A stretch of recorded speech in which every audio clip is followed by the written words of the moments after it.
Praise God. Minsan pa nga po natin bigyan ng papuri ang ating Diyos. Hallelujah. Praise God. Praise your holy name, O God. Purihin ka. Purihin ka. Purihin ka. Purihin ka, aming Ama. Yan. Ako po ay mag-start ng 10:10. Base po sa rules nating mga tumatayo, kailangan ay matapos mo ang iyong preaching ng 30 to 45 minutes. Kaya ako po ay inyong ipapag-pray, mga intercessor, na ma-deliver ko po ng malinaw, maayos ang salita ng Diyos. At the same time po, lahat po tayo ay mapagpala ng kanyang mga salita. Salamat po sa kanyang kabutihan, salamat sa kanyang katapatan. Salamat sa ating Diyos na buhay, na patuloy na kumikilos sa ating mga buhay. At bago po tayo dumako sa salita ng Panginoon, tayo po muna ay manalangin. Praise God. Hallelujah. Purihin ka, aming Ama. Hallelujah. Hallelujah. Ama naming nasa langit, sa umagang ito, kami po ay nagagalak, kami po ay nagpupuri. Patuloy namin, Panginoon, na kinikilala ang iyong kabutihan, ang iyong katapatan, ang iyong kadakilaan. Salamat po, Amang Banal, sa lahat ng bagay na ginawa mo sa aming mga buhay. Higit, Panginoon, sa kaligtasan na pinagkaloob mo po sa buhay ng bawat isa. Nagpupuri kami at nagpapasalamat na sa araw na ito, kami po ay nagkasama-sama, na ikaw ay purihin, pasalamatan, luwalhatiin, at patuloy po namin maunawaan ang iyong kalooban, base po sa iyong mga salita.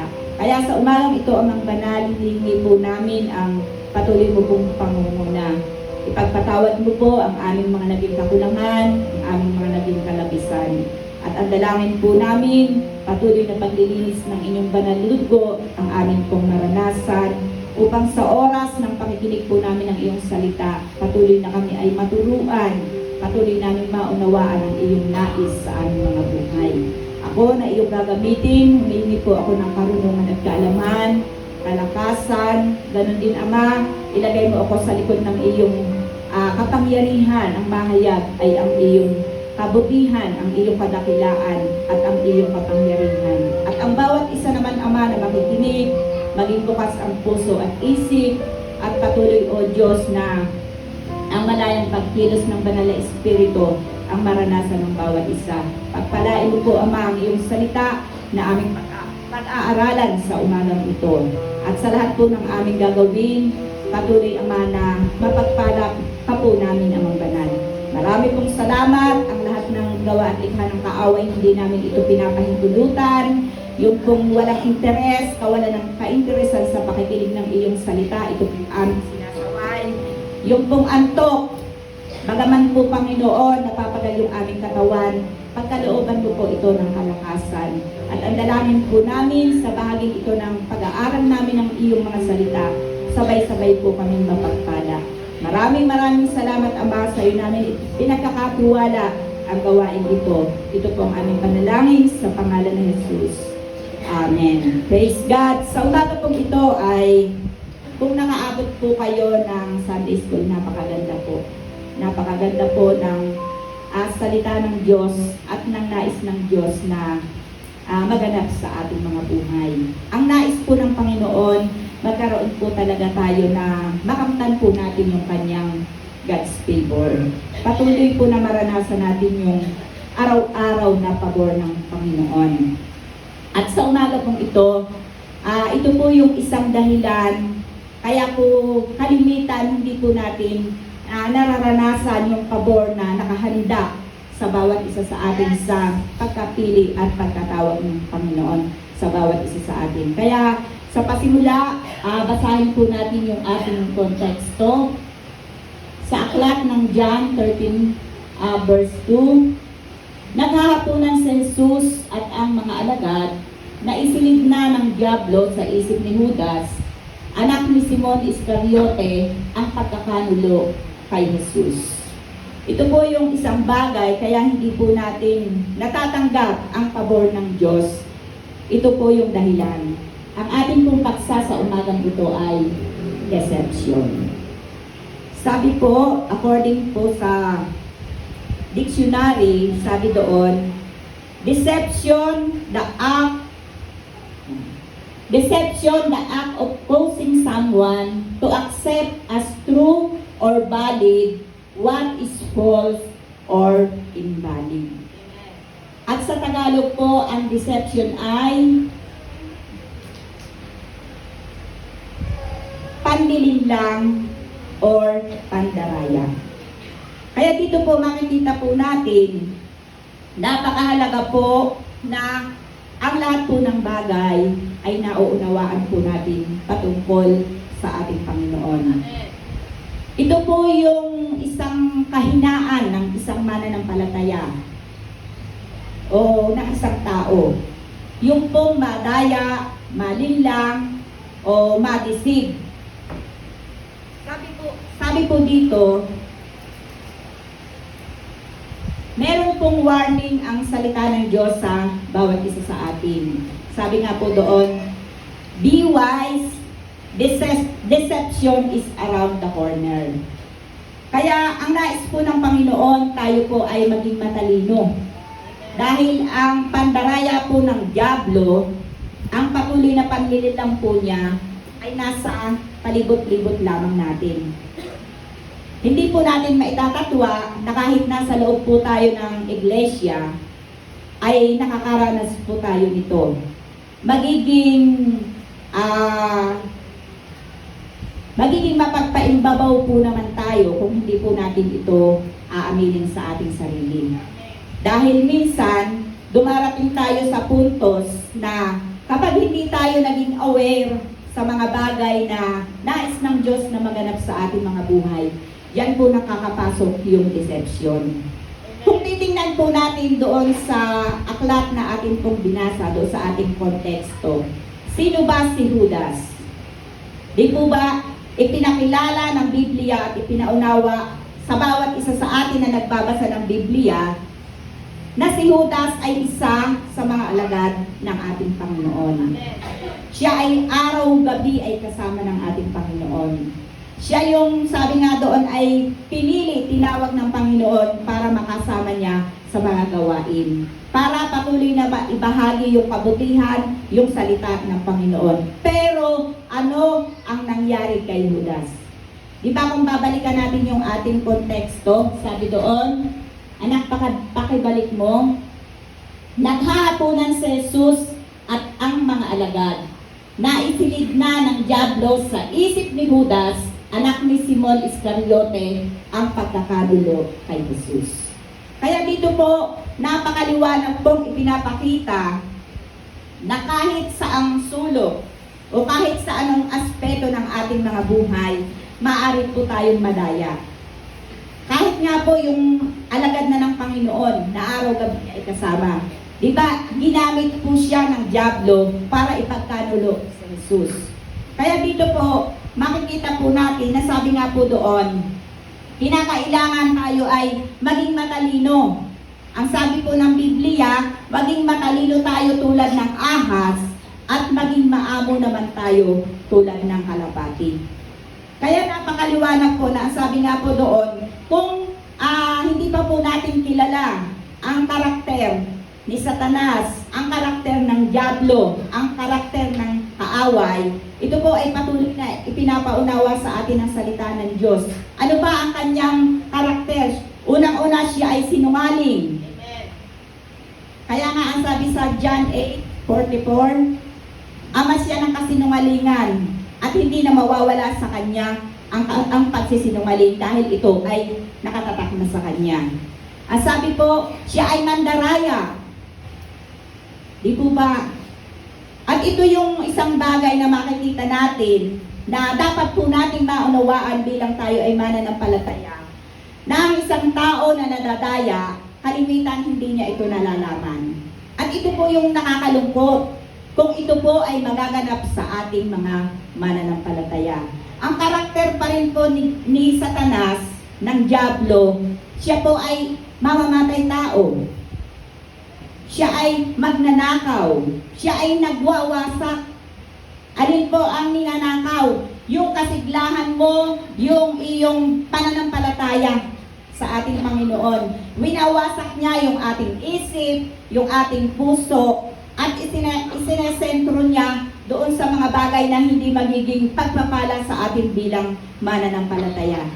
Kaya nga ang sabi ko doon, lagi tayong maging handa, maging aware tayo sa lahat ng pakana at taktika ng kaaway sa ating mga buhay. Dito po makikita po natin, kaya nga po kung mapapansin natin, paulit-ulit yung patuloy na pagpapaunawa ng salita ng Diyos. Patuloy tayong tinatagubilinan. Ang sabi nga po doon, lagi tayong manalangin. Lagi tayong magbasa ng Biblia. Lagi tayong dumalo ng bawat gawain patungkol sa ating Panginoon. Lagi tayong maglaan ng oras para tayo ay magkaroon ng prayer and fasting. Tingnan niyo po, kung ating pong babalikan ang Matthew chapter 4, 1 to 11, ito po ay sa buhay na ng ating Panginoong Jesus. Kung hindi po siya naandoon yung talagang pagsunod sa Diyos Ama, maaari po siya ay madaya ng dyablo. At even sa atin, sa kapanahonan natin ngayon, bilang tayo ay nasa ganitong henerasyon, tayo yung mananampalataya na patuloy na pinagpapahayagan ng salita ng Diyos. Kapag ka po hindi tayo naging matalino at hindi tayo naging aware sa malayang pagkilos ng dyablo sa ating mga buhay, isa rin po tayo sa malilisig. Isa rin po tayo sa malilinlang. Tingnan na po, ang sabi doon sa aklat ng Mateo, di ba si Jesus Christ ay nag-ayuno ng 40 days and 40 nights. Ang akala ng dyablo, dahil mahina yung kanyang pisikal na katawan, madali siyang makumbinse, madali siyang madaya, madali siyang malilang. Tingnan lang po, 3 bagay lamang naman yung inialok ng dyablo kay Jesus Christ para hindi siya magtagumpay. Unang-una, yung pagkain. Di po ba? Ano ang sabi doon sa aklat ng Mateo? Iniuutos niya kay Jesus Christ. Sige anak, basahin natin. Matthew chapter 4, para mas maging malinaw sa bawat isa sa atin na hindi po tayo exempted sa mga pakana at gawa ng kaaway. Even ang ating Panginoong Jesus, ito po ay nangyari sa Kanya. Pero dahil po siya ay pinagkalooban ng karunungan ng Diyos, naging handa siya, naging aware sa haharapin niya na andoon yung kanyang tagumpay. Sabi dito sa Matthew chapter 4, pagkatapos si Jesus ay dinala ng Espiritu sa ilang upang tuksuhin ng dyablo. Doon 40 araw at 40 gabing nag-aayuno si Jesus at siya ay nagutom. Dumating ang manunukso at sinabi sa kanya, kung ikaw ang anak ng Diyos, gawin mong tinapay ang mga batong ito. Napakaganda, ano? Kung ikaw ay anak ng Diyos, gawin mong tinapay ang mga batong ito. Pwede naman yung gawin ng Panginoon eh. Amen po ba? Amen. Pwede naman niya itong gawin. Dahil siya nga yung anak ng Diyos na makapangyarihan at siya yung makakagawa at makakalikha ng lahat ng bagay. Pero ano ang isinagot niya? Ngunit sumagot si Jesus na susulat, hindi lamang sa tinapay nabubuhay ang tao, kundi sa bawat salitang namumutawi sa bibig nito. Kaya napakaganda ng awit, ano po, ng kanilang presentation, kung ito po ay ating, hindi man natin nakakanta, pero tinignan natin yung mensahe ng awit. Na napakahalaga talaga na yung salita ng Diyos ay laging nakaukit sa ating mga puso. Hindi tayo kayang dayain hindi tayo kayang linlangin. Ano pa? Una, pagkain. Pangalawa, yung kapangyarihan. Ito yung inialok ng dyablo. Pagkatapos nito, dinala siya ng dyablo sa taluktok ng templo sa banal na lungsod.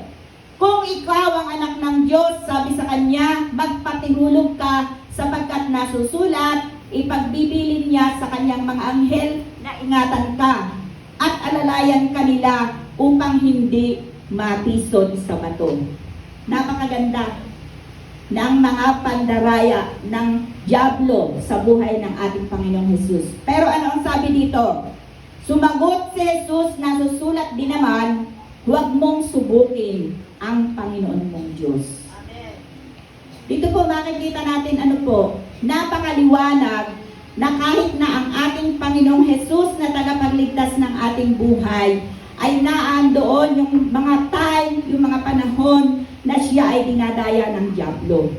Pero dahil naandoon yung salita na namumutawi sa kanyang labi, yung pagkaunawa sa kalooban ng Panginoon, yung pagsunod niya sa Diyos Ama, di ba hindi siya natinag? Pangatlo na inialok ng dyablo, kayamanan. Sabi dito sa sunod, pagkatapos dinala siya ng dyablo sa isang napakataas na bundok. Mula rooy ipinatanaw sa kanya ang lahat ng kaharian ng sanlibutan at kayamanan ng mga ito. At sinabi ng dyablo, ibibigay ko sa iyo ang lahat ng ito kung magpapatira pa ka at sasamba sa akin. Sumagot si Jesus, lumayas ka, Satanas, sapagkat nasusulat, ang iyong Diyos at Panginoon ang sasambahin mo, siya lamang ang iyong paglilingkuran. At iniwan siya ng dyablo, dumating ang mga anghel at naglingkod sa kanya. Kaya dito po makikita natin na ang deception ay naandyan lamang sa ating mga harapan.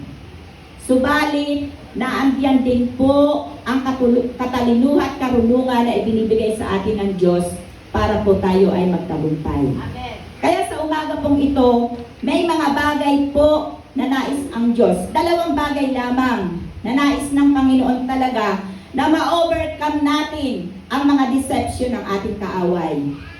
Kaya sabihin mo sa iyong katabi, kapatid, sige tapitin mo. Kapatid, huwag kang matutulog. Sayang ang mensahe ng salita ng Diyos. Hindi ka mapapagpala. Mamaya ka na matulog. Pag-uwi sa bahay, huwag ka munang mag-cellphone at matulog ka. Minsan pa nga po natin bigyan ng paburi ang Diyos. Amen. Ang nais po ng Panginoon, tayo po ay laging kasama sa parada ng tagumpay. Sino po ang nais na kasama lagi sa parada ng tagumpay? Amen. Tayong lahat. Ito po ay nakasulat sa aklat ng Korinto. Pero ang nais po ng dyablo, lagi tayong igupo.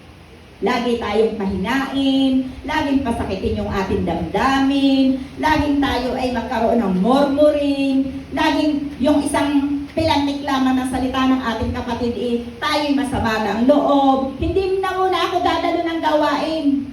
Masama ang aking loob. Di ba doon sa mga nakaraang pag-aaral, huwag nating adhikain sa ating buhay na sumama yung ating loob. Ano ba ang nakikita natin kapag masama? Masama. Ibig sabihin, wala kang bagay o walang mabuting bagay na makikita ka kapag ito'y nangyari sa kalooban natin. Kaya sabi doon, tinatagubili ng salita ng Diyos na tayo ay laging maging handa, maging aware. At ang nais ng Diyos, tayo talaga ay maisama sa parada ng tagumpay. Ang sabi ng Jeremias, kung sa patag ay napapadapa ka, paano ka pa kapag dumako sa ikaw ay nakikipaghabulan na sa kabayo? Diba? Minsan simple lamang yung mga strategy ng kaaway. Bigay na bigay tayo. Na hindi naman ito yung ninanais ng Panginoon sa ating mga buhay. Kaya nga meron siyang word, meron siyang salita. Napakaganda po ng mensahe ng awit na inawit ng ating mga kabataan. Yung word ng Lord ang laging maghari sa ating puso, sa ating isip. Yung scripture ng Panginoon, yung laging mamutawi sa ating mga labi. At nakakatiyak tayo na yung lalabas sa ating mga labi ay magiging pagpapala sa ating kapwa. Kaya sa umaga pong ito, patuloy po natin pagsamasamahan po natin na bulay-bulayin yung salita ng Diyos na nais na maganap ng Panginoon sa ating mga buhay para, sabi nga doon, ay hindi tayo laging nadadaya. Katagal-tagal na natin mananampalataya, isang pitik lamang ni Satanas, bigay na tayo. Bakit? Tayo po ang nagkukulang, hindi po ang Diyos. Ang Diyos po ay saganang magbigay. At ang nais ng Diyos, lagi natin nararanasan ang kanyang pabor. Pero bakit hindi natin nararanasan ang pabor ng Diyos? Tayo po yung may kulang. Sabi po dito, how to overcome the deception of the devil. How to overcome the deception of the enemy. how to overcome the deception of Satan. Number 1, check ourselves. Sabi po dito, suriin natin ang ating mga sarili.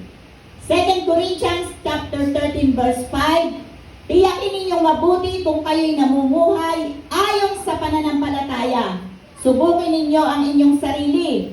Hindi ba ninyo nadaramang sumasa inyo si Kristo Jesus? Maliban na lang kung kayo'y mga itinakuli. Check ourselves. Ano pa?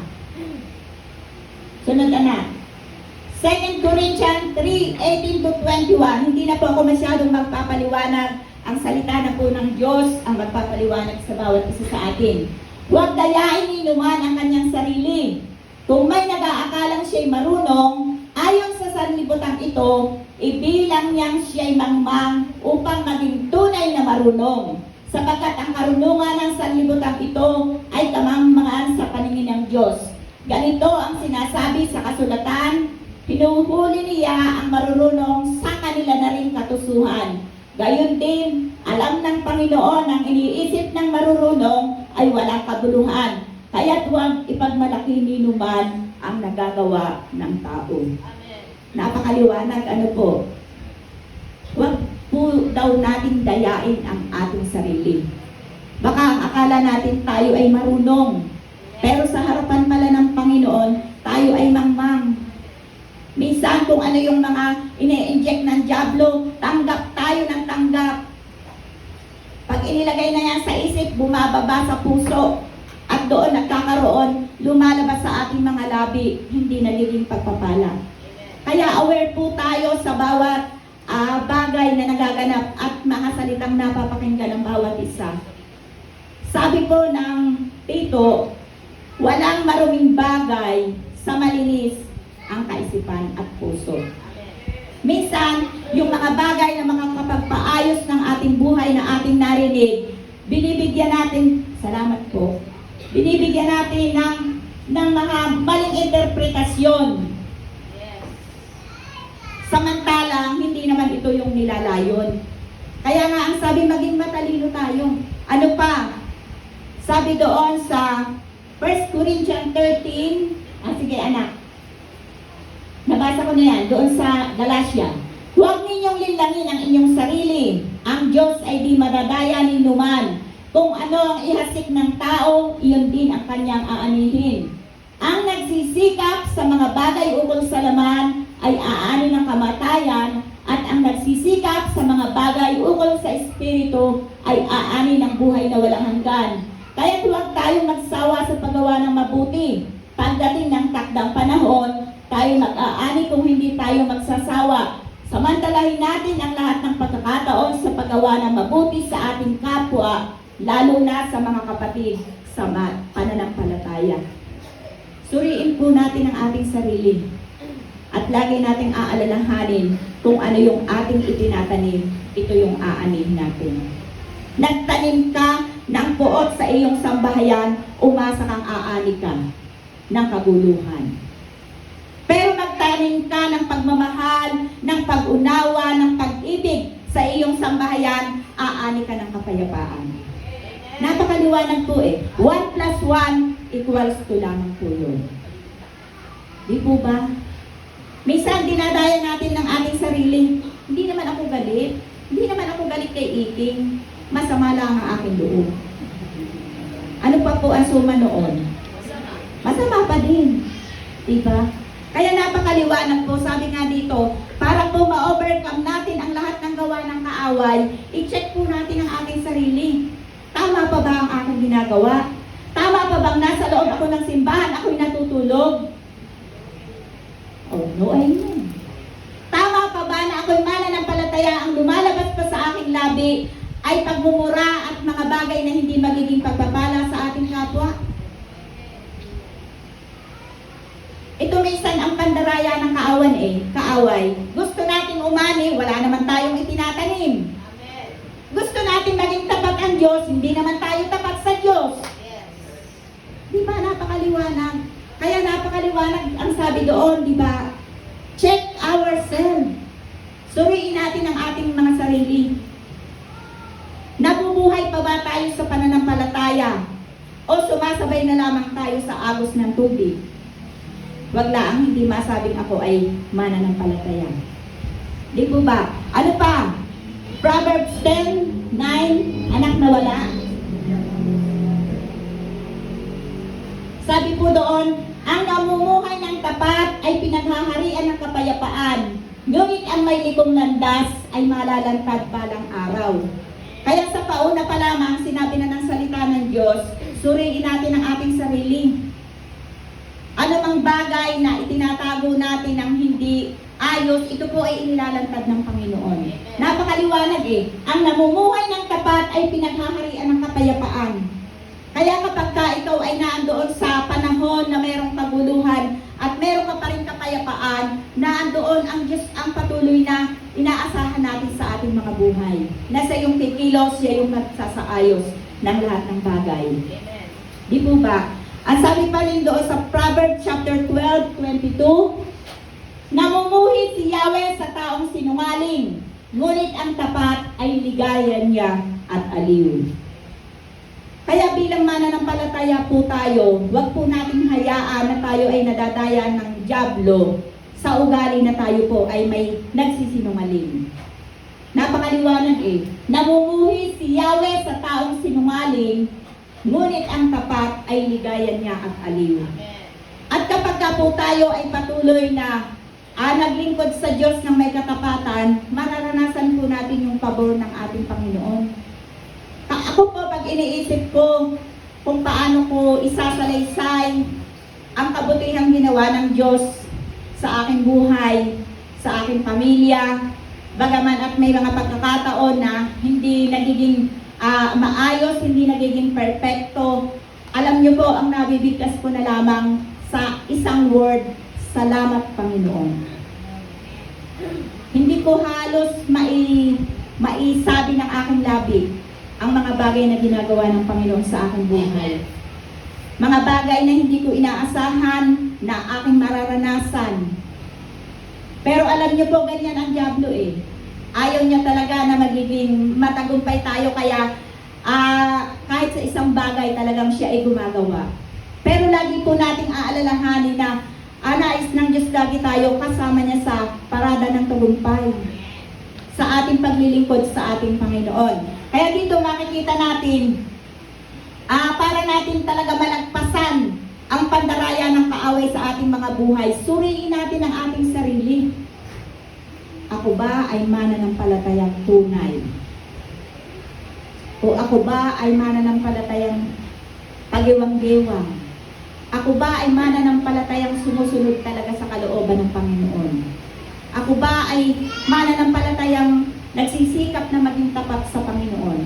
Alam niyo po, ang isang bagay na nakita ko at patuloy na ipinapaunawa at ipinaparanas ng Panginoon sa simpleng bagay na ginawa mo ng may katapatan, napakalaking bagay ang gagawin ng Diyos sa iyo na punong-puno ng katapatan.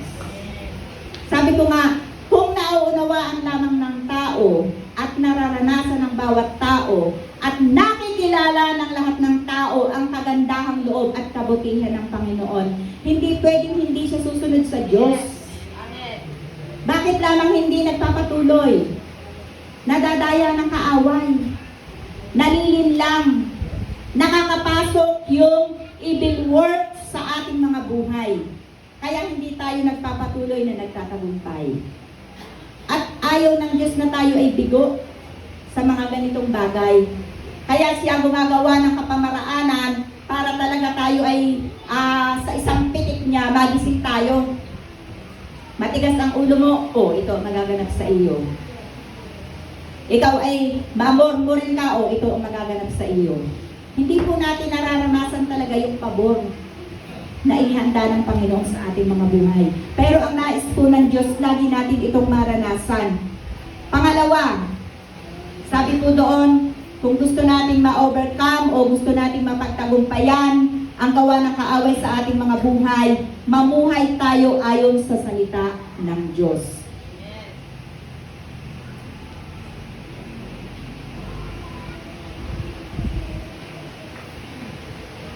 Sabi po doon, ayon sa salita ng Diyos sa Roma 12:1-2, ito naman po ay palasak na lagi na po itong ipinapaunawa sa atin ang salita ng Diyos.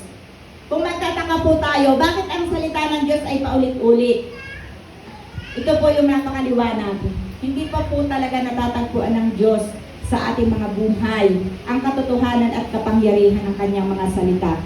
Kaya ang sabi po dito, kaya nga mga kapatid, alang-alang sa masaganang habag ng Diyos, sa atin ako'y namamanhik sa inyo.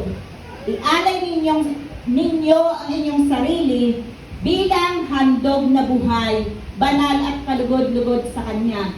Ito ang karapat-dapat na pagsamba ninyo sa Diyos.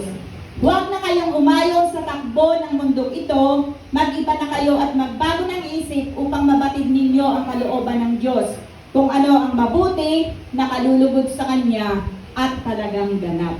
Habang hindi po tayo sumasalungat sa gawa ng mundo, lagi pa rin po tayong madadaya.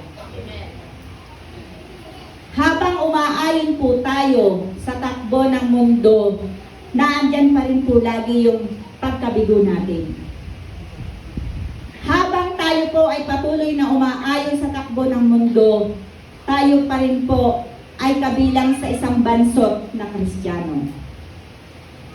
Aminin man po natin at sa hindi. Ang sabi ng kanyang salita, dapat daw po tayo ay mga tagapagturo na. Pero bakit hanggang ngayon, kailangan pa tayong turuan, kailangan pa tayong painumin ng gatas, kailangan pa tayong alalayan, kailangan pa tayong i-encourage, kailangan pa tayong paalalahanan. Ay dapat po isa na tayo sa lumalabas para ma-spread ang good news. Di po ba? Narinig niyo po ba ang paalala ni Ma'am Emma? How many years si Ma'am Emma na Kristiyano? Pero ako'y naniniwala na siya ay step 1, ma'am, na lumabas para magmisyon sa panahong ito. Sa panahong ito. Kaya sobra siyang na-amaze sa ginawa ng Panginoon. Yan. Kaya makikita po natin, sabi nga doon, mamuhay tayo ayon sa salita ng Diyos. Sabi doon sa John 8:32, makikilala ninyo ang katotohanan at ang katotohanan ang magpapalaya sa atin. Kung hanggang ngayon po ay bihag pa tayo ng gawa ng kaaway sa ating mga buhay, hindi pa po natin totally nakilala ang salita ng Diyos at ang Panginoon sa ating mga buhay. Kapag po nakilala natin ang katotohanan, ang salita ng Diyos ang katotohanan, palalayain po niya tayo. Palalayain niya tayo sa bisyo, palalayain niya tayo sa pagiging madamot, palalayain niya tayo doon sa lagi tayo nagmo-murmuring, palalayain niya tayo doon sa lagi tayo nagko-complain, palalayain niya tayo doon sa wala tayong respeto, wala tayong pagmamalasakit, wala tayong pagtugon sa pagtawag ng Panginoon. Nakilala na natin ang katotohanan eh. Ano pa? Sabi po dito, anak sunod, Awit 52, verse 2, balak mo'y wasakin ang iba ng iyong matalim na dila ng pagsisinungaling. Mamuhay tayo ayon sa salita ng Diyos. Alisin na natin yung ating taasan. Alisin na natin yung ating kayabangan. Alisin na natin yung wala tayong respeto. Alisin na natin yung wala tayong pagpapahalaga. Ang araw na ito ay para sa Panginoon. Taas ang kamay ng hindi nakakaunawa. O di ba lahat inaunawaan natin? Araw natin ito para sa Panginoon. May mga bagay na inaalaw, may mga bagay na nagaganap, pero kapag yung mga bagay na hinahayaan lamang natin, na hindi talaga masunod ang kalooban sa atin ng Panginoon, yun po yung nakakalungkot na bagay. Nadadaya po tayo ng kaaway. Naandyan lamang tayo sa ating mga tahanan, pero yung araw para sa Panginoon, hindi natin maibigay. Tapos pagka meron tayo mga birthday na pupuntahan, mga kasalan, tayo ay present, tayo ay active, tayo ay maaga. Pero pagdating sa Panginoon, tayo ay tanghali na. Aabutan ko naman ang Word of God. Pero darating sa church ay anong oras? Ang araw pong ito ay para sa Diyos. Ito po yung napakaliwanag na ipinapaunawa ng salita ng Diyos. Marami tayong dahilan. Sabi nga ni Pas Etienne, di ba? Ang Kristiyano dapat ito ang maging motto. Pag gusto mo, meron kang paraan. Yes. Pero pag ayaw mo, gagawa ka ng katakot-takot na dahilan. Amen. At yun po yung hindi ito yung gusto ng Diyos. Di po ba? Kung aking iisipin at sasabihin ko kay Pas, ako po sobra ng pagod, 2 weeks na. Pwede ho bang hindi muna ako tumayo? Sabi naman ng anak ko na teacher, ay nanay, talagang wag mong ipasa sa iba.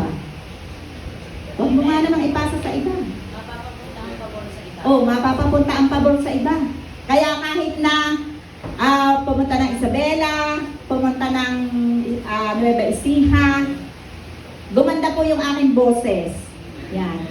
Pero salamat sa Panginoon dahil ang Diyos ay mabuti. Ang Diyos ay tapat.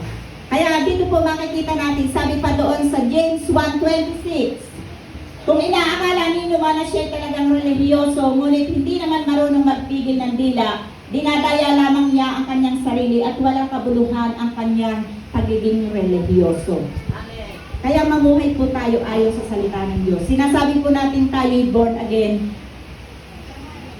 Makita po at marinig po sa atin yung mga salita ng pagiging isang born again. Maalis na po yung mga green jokes, maalis na po yung mga pagsasalita natin ng walang kabuluhan. At sabi pa rin naman po ng salita ng Diyos hahatulan tayo ayon sa mga salita na lumabas sa ating mga labi. Kaya kung may mga panahon man na nagdaan na tayo nakapagsalita nang wala tayong patamangga, ito po ay message ng Lord sa bawat isa sa atin sa panahon ito. Na tayo ay mamuhay talaga para hindi tayo madaya ng kaaway. Ano pa? Luke 6:31. Gawin ninyo sa iba ang ibig ninyong gawin nila sa inyo. Kung gusto po natin tayo igalang, matuto po tayong bumalang. Kung gusto po natin tayo irespeto, matuto po tayong rumispeto. Huwag yung yung mabalangasan ng ating mga labi, yun ang ating sasabihin. Sasabihin siguro ng mga kabataan, ano ba ang mabalangasan? Kung ano yung gusto mong sabihin, kasi hodang sino ang iyong kaharap, wala akong pakialam. Ano po? Pag po ito'y nagaganap sa atin, sasabihin natin pagtalikod doon sa mga kaharap natin, sasabihin, Kristiyano yan, born again yan, miyembro yan ni Pastor Winnie.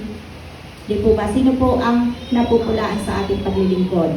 Ano pa po ang sabi sa Colossus 3:9? Huwag kayong magsisinungaling sa isa't isa. Yamang hinubad na ninyo ang dating pagkatao, pati ng mga gawa nito. Yan. Pinapaalis po yan para po hindi tayo madaya ng kaaway. Dahil ang kaaway po, ang karakter po niya, siya po ay ama ng kasinungalingan. Kaya kung sinasabi po natin tayo mga anak ng Diyos, dapat po ang mamutawi sa ating mga labi yung katotohanan. Ano pa?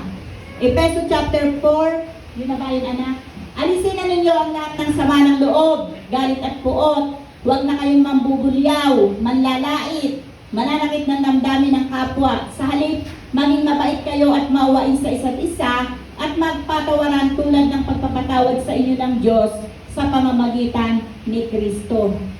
Para po hindi tayo mapaglalangan ng kaaway, ipinapaalis po ito sa atin. Itong karakter na ito. Sabi doon, sama ng loob, alisin mo na.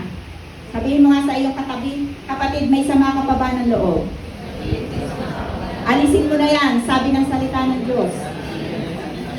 Kapatid, meron ka pa bang galit at puot? Wala na, praise God.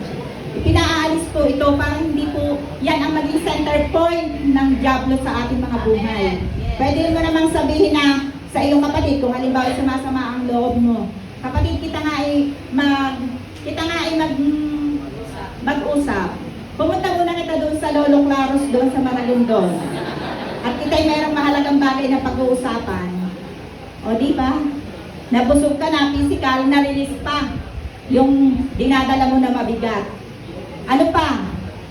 Sabi doon sa 2 Corinthians 11:8, Ngunit nag-aalala kung baka malaso ng inyong isipan at mailayo sa tapat na dalisay na pananalig kay Kristo tulad ni Eva na nalinlang ng ahas. Kaya ang tagubilin po, tayo ay mamuhay ayon sa salita ng Diyos. Huwag tayo na padaya sa gawa at likha ng kaaway. Malapit na po yung pagdating ng ating Panginoon.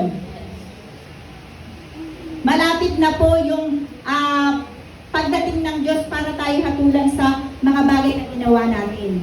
Kaya ang sabi nga po doon, kung nais talaga natin na tayo ay ma-overcome yung mga gawa at likha ng diablo sa ating mga buhay, patuloy natin suriin yung ating sarili at mamuhay tayo ayon sa salita ng Diyos. Sabi po, huwag na tayong tumulad kay Judas na hindi naging aware, kaya siya ay nalinglang ng diablo at ipinagkanulo niya ang ating Panginoong Hesus. Huwag na po tayong tumulad sa gawa doon sa mga injection ng diablo sa ating mga buhay. Diba? Mahal na mahal ng ating Panginoong Hesus yung kanyang mga alagad. Pero nalinglang siya dahil hindi siya naging aware. Mahal na mahal tayo ng ating leader. Mahal na mahal tayo ng ating leader, kaya tayo pinapaalalahanan. Kaya kahit na tayo nasasaktan, kahit na tayo ay parang bumibigat yung ating damdamin, nagpapatuloy pa rin na nagpapaalaala sa atin. At para talaga tayo ay maka-overcome sa mga gawa ng kaaway, ito yung maging proseso ng ating mga buhay.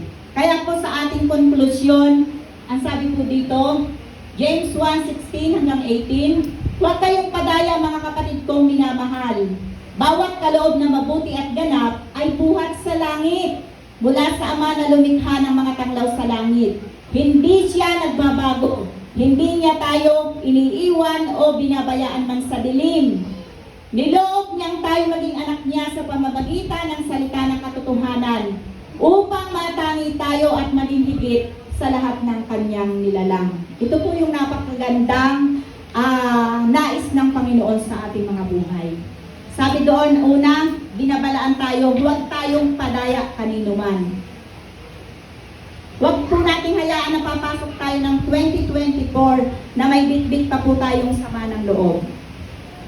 Sa pastor, sa elder, sa deacon, sa care leader, sa youth, sa tatay, sa nanay. Huwag po nating hayaan na tayo haharap ng panibagong taon na dala-dala pa rin po natin yung ating katamaran. Huwag po natin hayaan na tayo papasok ng 2024 na tayo po ay easy-go-lucky sa ating paglilingkod. Hayaan po natin na maghari ang Diyos sa ating mga buhay. Napakaganda po ng kanyang, ibalik mo doon sa ating konklusyon. Napakaganda po ng nais ng Panginoon sa ating mga buhay. Bawat kaloob na mabuti at ganap ay buhat sa langit mula sa Ama na lumikha ng mga tanglaw sa langit. Hindi siya nagbabago, hindi niya tayo iniiwanan o pinabayaan ng sa dilim. Kaya tayo po ay pinapaalalahanan. Ayaw niya na pumapasok tayo ng templong ito, bit-bit pa rin natin yung mga bagay na hindi magiging pagpapala sa ating mga buhay. Alam niyo po ba, hindi lang minsan natin nararanasan yung mga bagay na meron tayong karamdaman, meron mga panghihina yung ating mga pisikal, yung po ay bunga na tayo po ay may hinanakit sa ating kapwa, meron tayong sama ng loob. Maaaring ito po yung nagpapabigat sa atin para tayo ay makapagpatuloy na naglilingkod sa ating Panginoon, na dapat po tayo ay nagagamit na ng Panginoon. Dahil ang sabi niya dito, niloob niya tayo maging anak niya sa pamamagitan ng salita ng katotohanan upang matangi tayo at maging higit sa lahat ng kanyang mga nilalang. Di po ba kung atin po itong pagbubulay-bulayan, napaka-favor po ng Lord sa bawat isa sa atin. At napakapalad po natin dahil kabilang po tayo sa nais ng Diyos ay matangi at maiba sa lahat ng kanyang nilalang. At tayo po yon, kung tayo po ay patuloy na susunod sa kalooban ng Panginoon at hindi po natin hahayaang madaya ang ating mga buhay. Kaya salamat po sa kanyang mga salita na patuloy na nagpapaunawa sa atin. Lagi po natin tatandaan ang diablo po na andyan lamang sa ating mga tabi. Kaya nga ang sabi ng kanyang salita, magbantay tayo, humanda, ang diablo ay aali-aligid, humahanap yan ng masisila.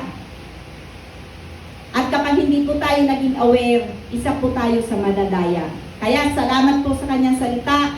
Lagi po nating suriin ang ating sarili. Pag parang nararamdaman natin na mabigat na, magbabad po tayo sa presensya ng ating Panginoon. Alam niyo po, ako po, sobra po ako na-amaze sa mga kabataan. Meron po silang mga effort para po sila ay lumakas, sila ay tumatag, sila ay lumago. Ay how much po tayo ng mga maiedad na sa iglesia na hindi rin natin ito nasain at hindi rin natin ito gawin para po tayo ay magtagumpay. Ang ating pong pagiging mananampalataya ay hindi bed of roses. Kaya po tayo ay patuloy at patuloy na tinuturuan ang kanyang salita para po tayo ay maging matagumpay sa ating mga buhay. Kaya salamat po sa kanyang salita. Hallelujah. Panginoon, marami pong salamat sa iyong salita na amin pong pinagbulay-bulayan. Dalangin po namin, Ama, ito'y inilagay mo sa pinakamatabang bahagi ng aming mga puso. Ito po'y lalago, uugat, magbubunga, at makikita mo, Panginoon, ang bunga nito sa aming mga buhay. Tulungan mo kami, Panginoon, turuan mo po kami. At lagi mo po, Panginoon, kaming pangunahan, pagharian ng aming mga buhay, upang hindi po kami madaya ng kaaway. Marami pong salamat, pagpalain po ang buhay ng bawat isa. Sa iyo po ang papuri sa pangalan ni Jesus. Amen.